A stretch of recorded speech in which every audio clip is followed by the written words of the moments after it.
ತನ್ನ ತಂದೆಗೆ ಕಡಲೆಕಾಯಿ ಮೂಟೆಯನ್ನ ಕೊಟ್ಟು ರೈಲ್ವೆ ಸ್ಟೇಷನ್ ಬಳಿ ಕರೆದುಕೊಂಡು ಬಂದು ಅವರನ್ನ ಅಲ್ಲೇ ಬಿಟ್ಟು ಮರಳಿ ಮನೆಗೆ ಹೋಗ್ತಾನೆ ಮಗನಾದ ಸುನೀಲ್.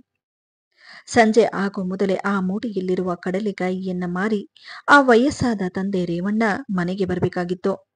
ಹಾಗೇನಾದರೂ ಕಡಲೆಕಾಯಿಯನ್ನ ಮಾರದೆ ಮನೆಗೆ ವಾಪಸ್ ತೆಗೆದುಕೊಂಡು ಬಂದ್ರೆ ಅಂದು ಮನೆಯಲ್ಲಿ ದೊಡ್ಡದಾದ ರಾತಾಂತವೇ ಆಗೋಗ್ತಿತ್ತು. ಆದರೆ ಅಂದು ಮಾತ್ರ ಸಂಜೆ 4 ಗಂಟೆಯಾದ್ರೂ ಅವರು ತಂದಿದ್ದ ಮೂಟೆಯಲ್ಲಿದ್ದ ಕಡಲೆಕಾಯಿ ಮಾತ್ರ ಅವರು ಹೇಗೆ ತಂದಿದ್ರೋ ಹಾಗೆ ಇರುತ್ತೆ. ಅದನ್ನ ಮಾರಿ ಮನೆಗೆ ದುಡ್ಡನ್ನ ತೆಗೆದುಕೊಂಡು ಹೋಗದೆ ಇದ್ರೆ ಮನೆಯಲ್ಲಿ ದೊಡ್ಡದಾದ ಜಗಳನೇ ಆಗ್ಬಿಡುತ್ತೆ. ಅದರಲ್ಲೂ ಸ್ಟೇಷನ್ನಲ್ಲಿದ್ದ ಜನ ಬೇರೆ ಒಬ್ಬೊಬ್ಬರಾಗಿ ಹೊರಟೋಗ್ತಾರೆ. ಕತ್ತಲಾಗ್ತಾ ಬರುತ್ತೆ.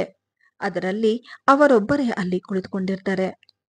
ಟೈಮ್ ಬೇರೆ ತುಂಬಾ ಆಗೋಗಿದೆ. ಮುಂದೆ ಏನಪ್ಪ ಮಾಡೋದು?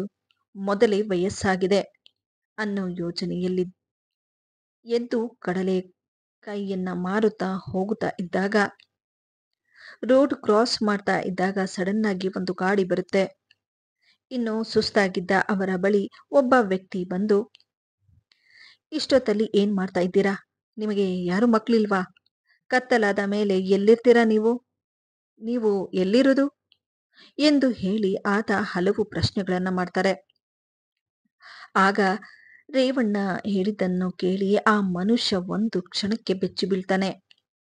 ಇನ್ನು ರೇವಣ್ಣನ ಬಗ್ಗೆ ಹೇಳುವುದಾದರೆ, ರೇವಣ್ಣನಿಗೆ ಇಬ್ಬರೇ ಮಕ್ಕಳು. ಆತ ಕೂಲಿ ಮಾಡಿ ಮಕ್ಕಳನ್ನು ಸಾಕಿ ಮದುವೆ ಕೂಡ ಮಾಡಿರ್ತಾರೆ. ಇರೋ ಇಬ್ಬರು ಮಕ್ಕಳಿಗೆ ಮದುವೆ ಮಾಡಿ ಅವರ ಜವಾಬ್ದಾರಿಯನ್ನು ಕೂಡ ಕಳೆದುಕೊಂಡಿರ್ತಾರೆ. ಆದರೆ ಮಕ್ಕಳಿಗೆ ಮದುವೆಯಾದ 8 ವರ್ಷಕ್ಕೆ ಅವರ ಹೆಂಡತಿ ಸರೋಜಾಗೆ ಶುಗರ್ ಹೆಚ್ಚಾಗಿ ತೀರಿಕೊಂಡಿರ್ತಾರೆ. ಇನ್ನು ಹೆಂಡತಿ ಹೋದ ಮೇಲಂತೂ ಅವರ ಜೀವನ ಒಂದು ರೀತಿ ನರಕವೇ ಆಗಿಬಿಟ್ಟಿರುತ್ತೆ. ಮದುವೆಯಾದ ಮೇಲೆ ಅವರ ಮಗ ಅಂತೂ ಕುಡುಕನಾಗಿರ್ತಾನೆ. ಮಗನ ಬಳಿಯೇ ಇದ್ದ ತಂದೆ ಪಡುತ್ತಿದ್ದ ಕಷ್ಟ ಅಂತೂ ಅಷ್ಟಿಷ್ಟಲ್ಲ. ಇನ್ನು ಸಂಜೆಯಾಗುತ್ತಿದ್ದ ಹಾಗೆ ಆ ಚಳಿಯಲ್ಲಿ ಅರಕಲು ಬಟ್ಟೆ ಹಾಕಿಕೊಂಡು ವ್ಯಾಪಾರ ಮಾಡಲು ಕುಳಿತುಕೊಂಡಿದ್ದ ರೇವಣ್ಣನಿಗೆ ಎಷ್ಟೊತ್ತಾದರೂ ವ್ಯಾಪಾರ ಆಗದೆ ಇದ್ದಾಗ ಅವರು ತಂದಿದ್ದ ಕಡಲೆಕಾಯಿಯ ಮೂಟೆಯನ್ನು ತಮ್ಮ ತಲೆಯ ಮೇಲೆ ಇಟ್ಕೊಂಡು ರೈಲ್ವೆ ಸ್ಟೇಷನ್ ಅನ್ನ ದಾಟಿ ಮನೆಯ ಕಡೆ ಹೊರಡ್ತಾರೆ. ಅಲ್ಲಿಗಾಗಲೇ ಸಮಯ ರಾತ್ರಿ 10 ಗಂಟೆಯಾಗಿರುತ್ತೆ. ಇನ್ನು ಮನೆ ಬಾಗಿಲು ಹಾಕಿರುವುದನ್ನ ನೋಡಿದ ಅವರು ಬಾಗಿಲನ್ನು ತಟ್ಟಿದಾಗ ಮನೆ ಬಾಗಿಲಿಗೆ ಬೀಗ ಹಾಕಿರುವುದು ಅವರ ಗಮನಕ್ಕೆ ಬರುತ್ತೆ. ಅವರ ಮಗ ಹಾಗೂ ಸೊಸೆ ಅವರ ಸಂಬಂಧಿಕರ ಮದುವೆಗೆಂದು ಹೇಳಿ ಮನೆಗೆ ಬೀಗ ಹಾಕಿಕೊಂಡು ಹೋಗಿರ್ತಾರೆ. ಇನ್ನು ಇಡೀ ರಾತ್ರಿ ಚಳಿಯಲ್ಲಿ ಮನೆಯ ಬಾಗಿಲ ಬಳಿಯೇ ಮಲಗಿಕೊಂಡಿದ್ದ ರೇವಣ್ಣನಿಗೆ ಬೆಳಗ್ಗೆ 8 ಗಂಟೆಯಾದ ತಕ್ಷಣ ಸೊಸೆ ಹಾಗೂ ಮಗ ಮನೆಗೆ ಬರ್ತಾರೆ. ಇಡೀ ರಾತ್ರಿ ತಂದೆ ಚಳಿಯಲ್ಲಿದ್ರೂ ಮಗನಿಗೆ ಮಾತ್ರ ಯಾವುದೇ ಅರಿವಾಗದೆ ತನ್ನ ಪಾಡಿಗೆ ತಾನು ಏನು ಮಾತನಾಡದೆ ಕೆಲಸಕ್ಕೆ ಹೊರಟೋಗ್ತಾನೆ. ಇತ್ತ ಸೊಸೆ ಹೇಳ್ತಾಳೆ, ಅಕ್ಕಪಕ್ಕದವರೆಲ್ಲ ನೋಡಿ ನಮ್ಮನ್ನ ಒಗಿಬೇಕು ಅಂತ ಇಂಥ ಕೆಲಸ ಮಾಡ್ತೀರೇನೋ ನೀವು. ಎಷ್ಟು ಸಲ ಹೇಳಿದ್ರೂ ಕೇಳೋದಕ್ಕಾಗೋಲ್ಲ. ಮನೆಯಲ್ಲಿ ರೇಷನ್ ಬೇರೆ ಮುಗ್ದೋಗಿದೆ. ನಿನ್ನೆ ವ್ಯಾಪಾರ ಮಾಡಿರೋ ದುಡ್ಡು ಕೊಟ್ರೆ ಮನೆಗೆ ರೇಷನ್ ತಗೊಂಡು ಬರ್ಬೋದು ಎಂದಾಗ ಸೊಸೆ ಯಶೋಧ ಹೇಳಿದ ಮಾತನ್ನು ಕೇಳಿ ಅವರು ಹೇಳ್ತಾರೆ, ನಿನ್ನೆ ಏನು ವ್ಯಾಪಾರ ಆಗ್ಲಿಲ್ಲ. ನನ್ನ ಕೈಯಲ್ಲಿ 50 ರೂಪಾಯಿ ಇರೋದು ಮಾತ್ರ ಅಷ್ಟೇ ಎಂದು ಹೇಳಿ ಸೊಸೆಯ ಕೈಗೆ ಆ ದುಡ್ಡನ್ನು ಕೊಡೋದಕ್ಕೆ ಹೋದಾಗ ಕೋಪದಿಂದ ಸೊಸೆ ಹೇಳ್ತಾಳೆ, ಒಬ್ಬರ ದುಡಿಮೆಯಲ್ಲಿ ಮನೆ ನಡೆಸುವುದು ಅಂದ್ರೆ ಸುಮ್ಮನೆ ಆಗುತ್ತಾ? ನಾವೇನು ನಿಮ್ಗೆ ಹೋಗಿ ಕೂಲಿ ಮಾಡ್ಕೊಂಡು ಬನ್ನಿ ಅಂತ ಹೇಳ್ತಾ ಇದ್ದೀವ? ಮನೆಯಲ್ಲಿ ಕೂತ್ಕೊಂಡಿರ್ತೀರ. ಹೋಗಿ ಚಿಕ್ಕ ಪುಟ್ಟ ಕೆಲಸ ಮಾಡಿ ಅಂತಂದ್ರೆ ಅದು ಆಗೋದಿಲ್ಲ ಅಂತ ಅಂದ್ರೆ ನಾವಿನ್ನೇನು ಮಾಡೋದು? ಒಂದು ಕಡೆ ಕುಡುಕ ಗಂಡ, ಇನ್ನೊಂದು ಕಡೆ ನೀವು. ನನ್ನ ಹಣೆಬರಹ ಅದು. ಯಾವ ಪಾಪ ಮಾಡಿದ್ನೋ ಈ ರೀತಿ ಅನುಭವಿಸ್ಬೇಕಾಗಿ ಬರ್ತಿದೆ ಎಂದು ಹೇಳಿ ಗುಣಗುತ್ತಾ ನೆನ್ನೆ ಮಾಡಿಟ್ಟಿದ್ದ ಚಪಾತಿಯನ್ನ ಅವರಿಗೆ ಕೊಟ್ಟು, ನೋಡಿ, ಸದ್ಯಕ್ಕೆ ಮನೆಯಲ್ಲಿ ರೇಷನ್ ಇಲ್ಲ, ಇರೋದನ್ನ ತಿನ್ನಿ ಎನ್ನುತ್ತಾ, ನೋಡಿ, ನನಗೂ ಮನೆಯಲ್ಲಿ ಮಾಡೋದಕ್ಕೆ ಕೆಲಸ ಇದೆ. ಮಾತಿಗೂ ನನಗೆ ಅದು ಮಾಡಿಕೊಡು ಇದು ಮಾಡಿಕೊಡು ಅಂತ ಹೇಳಿ ಕರಿಬೇಡಿ ಎಂದು ಹೇಳಿ ತಟ್ಟೆಯಲ್ಲಿ ಚಪಾತಿ ಹಾಗೂ ಒಂದು ಗ್ಲಾಸ್ ನೀರನ್ನು ತಂದು ಕೊಟ್ಟು ಅಲ್ಲಿಂದ ಹೊರಟೋಗ್ತಾಳೆ. ಅಲ್ಲಿಗಾಗಲೇ ಮಧ್ಯಾಹ್ನ ಆಗ್ತಾ ಬಂದಿರುತ್ತೆ. ಒಂದು ಕಡೆ ಅವರ ಮಾವನಿಗೆ ವಯಸ್ಸಾಗಿತ್ತು. ಹಾಗಾಗಿ ಅವರು ಕೂಡ ಹೆಚ್ಚು ಮಾತಾಡುವ ಪರಿಸ್ಥಿತಿಯಲ್ಲಿ ಇರೋದಿಲ್ಲ. ಮನೆಯಲ್ಲಿ ಹಾಕಿದ ಊಟವನ್ನ ತಿಂದು ಹಾಗೂ ಹೀಗೂ ಜೀವನವನ್ನ ಕಳಿತಿದ್ರು. ಅದೇ ಸಮಯಕ್ಕೆ ತಂದೆಯನ್ನು ನೋಡಲೆಂದು ಮಗಳು ಬರ್ತಾಳೆ. ಇನ್ನು ಕೊಟ್ಟ ಹೆಣ್ಣು ಕುಲಕ್ಕೆ ಹೊರಗು ಅನ್ನೋ ಹಾಗೆ ತಾಯಿ ಇಲ್ಲದ ಆಕೆಗೆ ತನ್ನ ಅಣ್ಣನ ಹತ್ರ ಇದ್ದ ತಂದೆಯನ್ನು ನೋಡಲು ಅವಳು ಹೆಚ್ಚೇನೂ ಬರ್ತಿರ್ಲಿಲ್ಲ. ಯಾಕೆಂದ್ರೆ ಅವಳ ಅಣ್ಣನಿಗಂತೂ ಇದ್ದ ಒಬ್ಬ ತಂದೆಯನ್ನು ನೋಡಿಕೊಳ್ಳುವುದೇ ದೊಡ್ಡ ಭಾರವಾಗಿತ್ತು. ಹಾಗಾಗಿ ತಂಗಿ ಮನೆಗೆ ಬಂದರಂತೂ ಅಣ್ಣನ ಜೊತೆ ಅತ್ತಿಗೆ ಕೂಡ ಮುಖ ಕೊಟ್ಟು ಮಾತನಾಡುತ್ತಿರಲಿಲ್ಲ. ಹಾಗಾಗಿ ಜೊತೆಗೆ ತಂದೆ ಇದ್ದ ಪರಿಸ್ಥಿತಿಯನ್ನ ನೋಡಿ ಅವಳ ಮನಸ್ಸು ಒಂದು ಕ್ಷಣಕ್ಕೆ ಒಡೆದು ಹೋಗ್ತಿತ್ತು. ಇದನ್ನೆಲ್ಲ ನೋಡಿದ ಅವಳು ಅವಳ ಮನಸ್ಸನ್ನು ಗಟ್ಟಿ ಮಾಡಿಕೊಂಡು ವರ್ಷದಲ್ಲಿ 2-3 ಸಲನಾದರೂ ಅರ್ಧ ಗಂಟೆಯ ಮಟ್ಟಿಗೆ ತನ್ನ ತಂದೆಯನ್ನು ನೋಡಿಕೊಂಡು ಹೋಗಲು ಬರ್ತಿದ್ಲು. ಅಂದು ತಂದೆಯನ್ನು ನೋಡಲು ಬಂದ ಮಗಳು ತಂದೆಯ ಬಳಿ ಮಾತನಾಡುತ್ತಾ ಹೇಳ್ತಾಳೆ, ಅಲ್ಲಪ್ಪ, ಯಾಕಿಷ್ಟು ಸ್ವರ್ಗ್ ಹೋಗಿದ್ಯಾ ನೀನು? ಟೈಮ್ ಸರಿಯಾಗಿ ಊಟ ಮಾಡ್ತಾ ಇದ್ಯಾ ತಾನೆ? ಏನಿದು ನಿನ್ನ ಅವಸ್ಥೆ ಎಂದು ಮಗಳು ಪ್ರಶ್ನೆ ಮಾಡಿದಾಗ ತಂದೆ ಮಗಳನ್ನು ನೋಡಿ ಸಂತೋಷ ಪಡುತ್ತಾ ಹೇಳ್ತಾರೆ, ಅದೆಲ್ಲ ಏನಿಲ್ಲ ಬಿಡಮ್ಮ. ಇನ್ನ ನಾನು ದುಡಿಯೋದಕ್ಕೆ ಹೋಗದೆ ಇದ್ರೆ ಮನೆಯಲ್ಲಿ ದಿನೇ ದಿನೇ ಜಗಳ ಆಡ್ಕೊಂಡಿರೋದಕ್ಕಾಗುತ್ತಾ? ಇನ್ನು ನನಗೂ ಈ ಮನೆ ಬಿಟ್ರೆ ಬೇರೆ ಎಲ್ಲಿದೆ ಜಾಗ ಹೇಳು? ಎಲ್ಲ ನಮ್ಮ ಹಣೆ ಬರಹನಷ್ಟೇನಮ್ಮ. ಹೋಗ್ಲಿ ಬಿಡು, ನೀನ್ ಹೇಗಿದ್ಯಾ? ಒಬ್ಳೆ ಬಂದ್ಯಾ? ಎನ್ನುತ್ತಾ ತಂದೆ ಮಗಳು ಮಾತನಾಡುತ್ತಿರುವುದನ್ನ ನೋಡಿದ ಅವಳ ಅತ್ತಿಗೆ ತನ್ನ ಚುಚ್ಚು ಮಾತುಗಳಿಂದ ಹೇಳುತ್ತಾಳೆ, ಅಯ್ಯೋ ಭಾರತಿ, ನಿಮ್ಮ ಅಣ್ಣನಿಗೆ ಮನೆ ಜವಾಬ್ದಾರಿ ಅನ್ನೋದೇ ಇಲ್ಲ. ಮನೇಲಿ ರೇಷನ್ ಇಲ್ಲ. ತಂದ್ಹಾಕೋದಕ್ಕೆ ಹೇಳಿದ್ರೆ ನಾನು ಹೇಳುವ ಮಾತು ಕಿವಿಗೆ ಹಾಕಿಕೊಳ್ಳೋದೇ ಇಲ್ಲ. ಅವರ ಪಾಡಿಗೆ ಅವರು ಕೆಲ್ಸಕ್ಕೆ ಹೋಗ್ತಾರೆ. ಇನ್ನು ನಾನು ಎಷ್ಟಂತ ಬಡ್ಕೊಳ್ಳೋದಕ್ಕಾಗುತ್ತೆ ಹೇಳು? ನನಗೂ ಸಾಕಾಗಿ ಹೋಗಿದೆ. ದುಡಿಯೋದ್ ನೋಡಿದ್ರೆ ಒಬ್ರೆ, ಮನೇಲಿ ನೋಡಿದ್ರೆ ಖರ್ಚು ಜಾಸ್ತಿ. ಅದೇನು ಮಾಡೋದೋ ಏನೋ ಎಂದು ಆಕೆ ಹೇಳಿದ ಮಾತನ್ನು ಕೇಳಿ ತಂದೆಯನ್ನು ನೋಡಲು ಬಂದ ಮಗಳಿಗೆ ತನ್ನ ಅತ್ತಿಗೆಯ ಮಾತುಗಳು ಅಲ್ಲಿಗೆ ಅರ್ಥವಾಗುತ್ತಿತ್ತು. ಪ್ರತಿ ಸಲ ಅವರು ಆಡುತ್ತಿದ್ದ ಈ ಮಾತುಗಳಿಂದಲೇ ಬೇಸತ್ತು ಅವಳು ಅಲ್ಲಿಗೆ ಬರುವುದನ್ನ ನಿಲ್ಲಿಸಿದ್ಲು. ಆದರೂ ತಂದೆಯ ಮುಖವನ್ನು ನೋಡಿ ಅವರು ಹೇಳಿದ ಮಾತನ್ನೆಲ್ಲ ಕೇಳಿಕೊಂಡು ತನ್ನನ್ನು ತಾನು ಸಮಾಧಾನ ಮಾಡಿಕೊಂಡು ಸುಮ್ಮನಿರ್ತಾಳೆ. ಅವಳು ಬಂದ ಅರ್ಧ ಗಂಟೆಗೆಲ್ಲ ತಂದೆಯನ್ನು ಮಾತನಾಡಿಸಿಕೊಂಡು ಹೊರಡಲು ನಿಂತಿರ್ತಾಳೆ. ಅಲ್ಲಿಗೆ ಅವಳ ತಂದೆ ಕೂಡ ವ್ಯಾಪಾರಕ್ಕೆ ಎಂದು ಅಲ್ಲಿಂದ ಎದ್ದು ಹೊರಬರ್ತಾರೆ. ತಂದೆಯ ಪರಿಸ್ಥಿತಿಯನ್ನು ನೋಡಿದ ಮಗಳಿಗೆ ಒಂದು ಕ್ಷಣಕ್ಕೆ ದುಃಖದಿಂದ ಕಣ್ಣೀರು ಬರುತ್ತೆ. ಆದರೂ ಅವಳು ಹೆಚ್ಚು ಮಾತಾಡೋ ಪರಿಸ್ಥಿತಿಯಲ್ಲಿ ಇರೋದಿಲ್ಲ. ಹಾಗಾಗಿ ಅವಳು ಕೂಡ ಅಲ್ಲಿಂದ ಹೊರಗೆ ಹೋಗ್ತಾಳೆ. ಇತ್ತ ದುಃಖದಿಂದಾನೇ ವ್ಯಾಪಾರಕ್ಕೆಂದು ಹೋದ ತಂದೆಗೆ ಮನಸ್ಸಿಗೆ ಒಂದು ರೀತಿ ಬಾಧೆಯಾಗುತ್ತಿರುತ್ತೆ. ಯಾಕಂದ್ರೆ ಮನೆಗೆ ಮಗಳು ಬಂದ್ರು ಸಂತೋಷದಿಂದ ಅವಳ ಹತ್ತಿರ ಒಂದು 4 ಮಾತು ಮಾತಾಡೋದಕ್ಕೆ ಆಗಿಲ್ಲ. ಅವಳ ಮನಸ್ಸಿಗೆ ಎಷ್ಟು ಕಷ್ಟ ಆಯ್ತೋ ಏನೋ ಎಂದು ಹೇಳಿ ವ್ಯಾಪಾರ ಮಾಡಲು ಮನಸ್ಸಾಗದೆ ಕಡಲೆಕಾಯಿಯನ್ನ ಮಾರೋದಕ್ಕೆ ಕುಳಿತಿರ್ತಾರೆ. ಅಲ್ಲಿಗೆ ಆಗಲೇ ಸಂಜೆಯಾಗುತ್ತಾ ಬಂದಿರುತ್ತೆ. ಎಷ್ಟೊತ್ತಾದರೂ ಅವರು ತಂದಿದ್ದ ಮೂಟೆಯಲ್ಲಿದ್ದ ಕಡಲೆಕಾಯಿ ಮಾತ್ರ ಹಾಗೆ ಇರುತ್ತೆ. ಇವತ್ತು ತಂದಿರೋ ಮೂಟೆನ ಖಾಲಿ ಮಾಡ್ಕೊಂಡು ಹೋಗದೆ ಇದ್ರೆ ನಾನಂತೂ ಉಪವಾಸನೇ ಮಲಗಬೇಕು. ಹೇಗಾದರೂ ಮಾಡಿ ಮೂಟೆನ ಖಾಲಿ ಮಾಡ್ಕೊಂಡು ಹೋಗಲೇಬೇಕು ಅನ್ನೋ ಕಾರಣದಿಂದಾಗಿ ಅದನ್ನು ಮಾರುತ್ತಾ ಮುಂದೆ ಸಾಗ್ತಾರೆ. ಇನ್ನು ಅಬ್ಬಬ್ಬ ಅಂದ್ರು ಒಂದು 50 ರೂಪಾಯಿ ಸಂಪಾದನೆ ಮಾಡಿದ್ರೂ ಅದು ಜಾಸ್ತಿ ಅನಿಸ್ತಿತ್ತು. ಅಂತಹದ್ರಲ್ಲಿ ಪೂರ್ತಿ ಮೂಟೆಯನ್ನು ಖಾಲಿ ಮಾಡಿಕೊಂಡು ಹೋಗೋದಂದ್ರೆ ಸುಲಭದ ಮಾತಾಗಿರ್ಲಿಲ್ಲ. ಹಾಗಾಗಿ ಭಯದಿಂದಲೇ ರೋಡನ್ನ ಕ್ರಾಸ್ ಮಾಡುವಾಗ ಸಡನ್ ಆಗಿ ಅವರ ಮುಂದೆ ಒಂದು ಕಾರ್ ಬಂದು ನಿಲ್ಲುತ್ತೆ.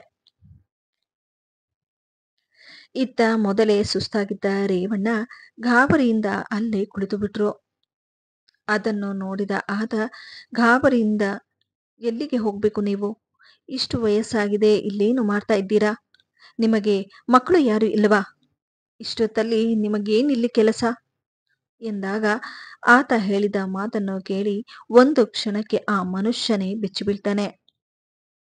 ಆತನ ಬಳಿ ರೇವಣ್ಣ ಹೇಳ್ತಾರೆ, ನೋಡಿ ಸ್ವಾಮಿ, ನಾನು ದಿನ ಬೆಳಗ್ಗೆ ಬಂದು ಈ ಕಡಲೆಕಾಯಿನ ಮಾರ್ಕೊಂಡು ಮನೆಗೆ ಹೋಗ್ತೀನಿ. ಇವತ್ತು ಏನು ವ್ಯಾಪಾರ ಆಗ್ಲಿಲ್ಲ. ಇದನ್ನ ನೀವು ತಗೊಂಡು ನನಗೆ ದುಡ್ಡು ಕೊಟ್ರೆ ತುಂಬಾ ಉಪಕಾರ ಆಗುತ್ತೆ. ಎಂದಾಗ ರೇವಣ್ಣನ ವಯಸ್ಸು ಹಾಗೂ ಆತನ ಪರಿಸ್ಥಿತಿಯನ್ನು ನೋಡಿದ ಆತನಿಗೆ ಯಾಕೋ ಆ ರೇವಣ್ಣನ ಮೇಲೆ ಅನುಮಾನ ಬರಲು ಶುರುವಾಗುತ್ತೆ. ಆಗ ಆತ ಹೇಳ್ತಾನೆ, ನಿಜ ಹೇಳಿ, ಎಲ್ಲಿರೋದು ನೀವು? ಎಂದಾಗ ಗಾಬರಿ ಪಡುತ್ತಾರೆ ರೇವಣ್ಣ. ಹೇಳ್ತಾರೆ, ನೋಡಿ ಸ್ವಾಮಿ, ನಾನು ನನ್ನ ಮಗನ ಮನೆಯಲ್ಲಿರ್ತೀನಿ. ಬೆಳಗ್ಗೆ ವ್ಯಾಪಾರಕ್ಕಂತ ಹೇಳಿ ಬಂದು ಸಂಜೆ ಹೋಗ್ತೀನಿ. ಎಂದಾಗ ಆತ ಹೇಳ್ತಾರೆ, ಈ ವಯಸ್ಸಲ್ಲಿ ನೀವು ಕಡ್ಲೆಕಾಯಿ ಮಾರ್ತಾ ಇದ್ದೀರಲ್ಲ, ಎಲ್ಲಾದ್ರೂ ಬಿದ್ದು ಏನಾದ್ರೂ ಹೆಚ್ಚು ಕಮ್ಮಿ ಆದ್ರೆ ಏನ್ ಮಾಡ್ತೀರಾ? ಅದಕ್ಕೆ ಆತ ಹೇಳ್ತಾರೆ, ಏನ್ ಮಾಡ್ಲಪ್ಪ, ಎಲ್ಲ ನನ್ನ ಹಣೆ ಬರಹ.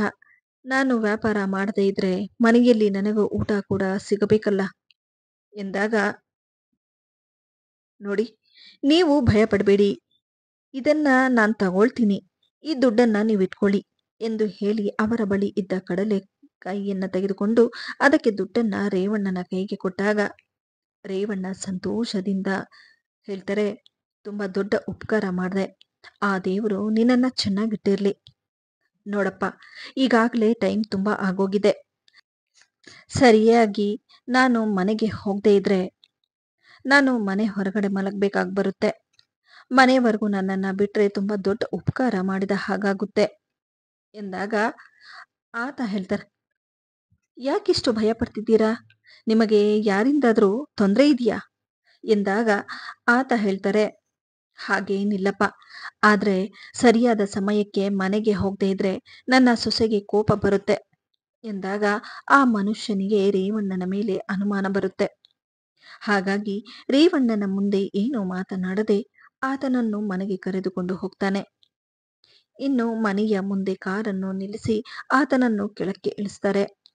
ಆಗ ರೇವಣ್ಣ ಹೇಳ್ತಾರೆ, ಆ ದೇವ್ರು ಚೆನ್ನಾಗಿಟ್ಟಿರ್ಲಪ್ಪ ಎಂದು ಹೇಳಿ ಮನೆಯ ಬಳಿ ಬಂದು ಬಾಗಿಲನ್ನು 2-3 ಬಾರಿ ಬಾಗಿಲನ್ನ ತಟ್ಟಿದ್ರೂ ಬಾಗಿಲು ತೆಗೆಯೋದಿಲ್ಲ.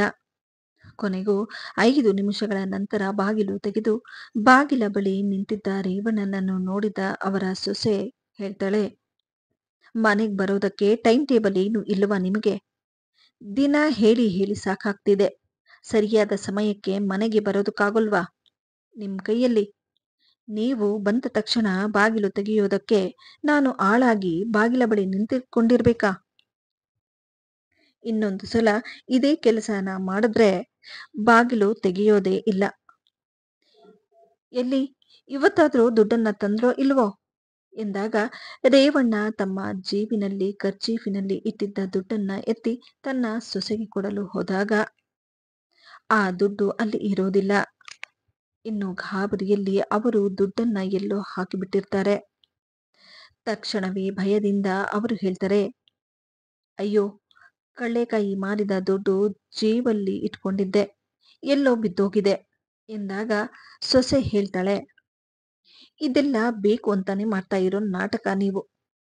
ಯಾವ ಭಾಷೆಯಲ್ಲಿ ಹೇಳಬೇಕು ನಿಮಗೆ? ಎನ್ನುವಷ್ಟರಲ್ಲಿ ರೇವಣ್ಣನನ್ನು ಕರೆದುಕೊಂಡು ಬಂದ ಆ ವ್ಯಕ್ತಿ ಅಲ್ಲೇ ಪಕ್ಕದಲ್ಲಿ ನಿಂತು ಎಲ್ಲವನ್ನೂ ಕೇಳಿಸಿಕೊಳ್ಳುತ್ತಿರ್ತಾರೆ. ತಕ್ಷಣವೇ ಅವರು ಅವರ ಬಾಗಿಲ ಬಳಿ ಬಂದು, ಅಲ್ಲಮ್ಮ, ಅವರಿಗೆ ಅಷ್ಟು ವಯಸ್ಸಾಗಿದೆ. ಈ ವಯಸ್ಸಲ್ಲೂ ಅವರನ್ನ ದುಡಿಯೋದಕ್ಕೆ ಕಳಿಸ್ತಿದ್ದೀಯ. ದಾರಿಲೇನಾದ್ರೂ ಹೆಚ್ಚು ಕಮ್ಮಿ ಆದ್ರೆ ಆ ಪಾಪ ನಿಮ್ಮನ್ನ ಸುಮ್ಮನೆ ಬಿಡೋದಿಲ್ಲ. ಎಂದಾಗ ಅವರ ಸೊಸೆ ಹೇಳ್ತಾಳೆ, ಇದೆಲ್ಲ ನಮ್ಮ ಮನೆ ವಿಷಯ. ಇದನ್ನು ಕೇಳೋದಕ್ಕೆ ನೀವ್ಯಾರು? ಇಲ್ಲಿಂದ ಮೊದಲು ಹೋಗಿ. ಎಂದಾಗ ಆತ ಹೇಳ್ತಾರೆ, ನೋಡು, ವಯಸ್ಸಾದವರನ್ನ ಕೆಲಸಕ್ಕೆ ಕಳಿಸಿ ನೀನು ಎಷ್ಟು ದೊಡ್ಡ ತಪ್ಪು ಮಾಡ್ತಾ ಇದ್ಯಾ ಅನ್ನೋದು ಗೊತ್ತಾ? ನಿನ್ನ ಮೇಲೆ ಒಂದು ಕಂಪ್ಲೇಂಟ್ ಕೊಟ್ರೆ ನೀನು ಜೈಲ್ಗೆ ಹೋಗ್ತೀಯ. ಎಲ್ಲಿ, ಕರಿಯಮ್ಮ ನಿನ್ನ ಗಂಡನನ್ನ. ನೋಡು, ಇದೇ ಜಾಗದಲ್ಲಿ ನಿನ್ನ ತಂದೆ ಇದ್ದಿದ್ರೆ ನೀನು ಇದೇ ಕೆಲಸ ಮಾಡ್ತಿದ್ದ? ಈ ಮನುಷ್ಯನನ್ನ ಕೆಲಸಕ್ಕೆ ಕಳಿಸುವುದಕ್ಕೆ ನಿನಗೆ ಮನಸ್ಸು ಹೇಗೆ ಬಂತು? ನೋಡು, ಇನ್ನೊಂದು ಸಲ ಇವ್ರೇನಾದ್ರೂ ವ್ಯಾಪಾರ ಮಾಡ್ತಾ ರೋಡುಗಳಲ್ಲಿ ಇರೋದನ್ನ ನಾನು ನೋಡಿದ್ರೆ ಮುಂದೆ ಏನು ಮಾಡ್ತೀನೋ ನೋಡು ಎಂದು ಹೇಳುವಷ್ಟರಲ್ಲಿ ಒಳಗಡೆ ಇದ್ದ ಮಗ ಹೊರಗಡೆ ಬರ್ತಾನೆ. ಆತನನ್ನು ನೋಡಿದ ಆ ಮನುಷ್ಯ, ನೀನೇ ಏನಪ್ಪಾ ಇವರ ಮಗ? ಅಲ್ಲ, ನಿಮ್ಮಪ್ಪನಿಗೆ ಇಷ್ಟು ವಯಸ್ಸಾಗಿದೆ ಇಲ್ಲ, ಈಗಲೂ ಅವರನ್ನ ದುಡಿಯೋದಕ್ಕಂತ ಹೊರಗಡೆ ಕಳಿಸ್ತಾ ಇದ್ಯಲ್ಲ, ನಿನಗೆ ಹೇಗ್ ಮನಸ್ಸು ಬರುತ್ತೆ? ಎಷ್ಟು ಕಷ್ಟಪಟ್ಟು ಮಕ್ಕಳನ್ನ ತಂದೆ ತಾಯಿ ಸಾಕ್ತಾರೆ. ಅದೇ ಅವರಿಗೆ ವಯಸ್ಸಾದ ಮೇಲೆ ಅವರಿಂದ ದುಡಿಸ್ಕೊಂಡು ತಿನ್ನೋದಕ್ಕೆ ಹೇಗೆ ಮನಸ್ಸು ಬರುತ್ತೆ ಹೇಳು? ನೋಡು, ಇನ್ನೊಂದು ಸಲ ಇಂಥ ಕೆಲಸ ಮಾಡಬೇಡ. ಇರೋವರೆಗೂ ತಂದೆನ ಚೆನ್ನಾಗಿ ನೋಡ್ಕೊ. ಇವತ್ತು ನೀನು ಮಾಡಿದ್ದೆ ನಾಳೆ ದಿನ ನಿನ್ನ ಮಕ್ಕಳು ನಿನಗೆ ಮಾಡೋದು. ದುಡ್ಡನ್ನ ಯಾವಾಗ ಬೇಕಾದ್ರೂ ಸಂಪಾದನೆ ಮಾಡ್ಬೋದು. ಆದ್ರೆ ತಂದೆ ತಾಯಿನ ಕಳ್ಕೊಂಡ್ರೆ ಮತ್ತೆ ಸಂಪಾದನೆ ಮಾಡೋದಕ್ಕಾಗೋದಿಲ್ಲ ಎಂದು ಹೇಳಿ ರೇವಣ್ಣನ ಬಳಿ ಹೇಳ್ತಾರೆ. ನೋಡಿ, ನಂದು ದೊಡ್ಡದಾದ ಒಂದು ಆಶ್ರಮ ಇದೆ. ನಾನು ಆಶ್ರಮ ನಡೆಸ್ತಿದ್ದೀನಿ. ಆಗಾಗ ನಾನು ಬರ್ತಿರ್ತೀನಿ. ಇವರೇನಾದ್ರೂ ನಿಮಗೆ ತೊಂದರೆ ಕೊಟ್ರೆ ನನ್ನ ಹತ್ರ ಹೇಳಿ ಎಂದು ಹೇಳಿ ಆತನ ಜೇಬಿನಿಂದ ದುಡ್ಡನ್ನ ಎತ್ತಿ ರೇವಣ್ಣನ ಕೈಗೆ ಕೊಟ್ಟು ಹೇಳ್ತಾನೆ, ನೋಡಿ, ಈ ದುಡ್ಡು ನಿಮಗೆ ಏನಕ್ಕಾದ್ರೂ ಬೇಕಾಗುತ್ತೆ. ಇದನ್ನ ಇಟ್ಕೊಂಡಿರಿ. ನಾನು ಆಗಾಗ ಬರ್ತಿರ್ತೀನಿ. ನಿಮಗೇನಾದ್ರೂ ತೊಂದರೆಯಾದ್ರೆ ನನ್ನ ಹತ್ರ ಹೇಳಿ ಎಂದು ಹೇಳಿ ಅಲ್ಲಿಂದ ಆತ ಹೊರಟೋಗ್ತಾರೆ. ಇತ್ತ ರೇವಣ್ಣನ ಸೊಸೆ ಹಾಗೂ ಮಗ ಕೂಡ ಆತ ಹೇಳಿದ ಮಾತನ್ನು ಕೇಳಿ ಭಯದಿಂದ ಸುಮ್ಮನಾಗ್ತಾರೆ. ಇನ್ನು ಇತ್ತ ರೇವಣ್ಣ ಮನಸ್ಸಿನಲ್ಲಿ, ನನ್ನ ಪಾಲಿಗೆ ದೇವರು ಬಂದ ಹಾಗೆ ಬಂದಪ್ಪ ನೀನು, ಆ ದೇವರು ನಿನ್ನನ್ನ ಚೆನ್ನಾಗಿಟ್ಟಿರ್ಲಿ ಎಂದು ಹೇಳಿ ತಮ್ಮನ್ನು ತಾವು ಸಮಾಧಾನ ಮಾಡಿಕೊಳ್ತಾರೆ. ಈ ವಿಡಿಯೋದಿಂದ ನಿಮಗೇನಾದರೂ ಉಪಯೋಗವಾದಲ್ಲಿ ವಿಡಿಯೋಗೆ ಒಂದು ಲೈಕ್ ಮಾಡಿ, ಆದಷ್ಟು ನನ್ನ ವಿಡಿಯೋಸನ್ನು ಶೇರ್ ಮಾಡಿ ಹಾಗೂ ನನ್ನ ಯೂಟ್ಯೂಬ್ ಚಾನಲನ್ನು ಸಬ್ಸ್ಕ್ರೈಬ್ ಮಾಡುವುದನ್ನು ಮರೆಯಬೇಡಿ.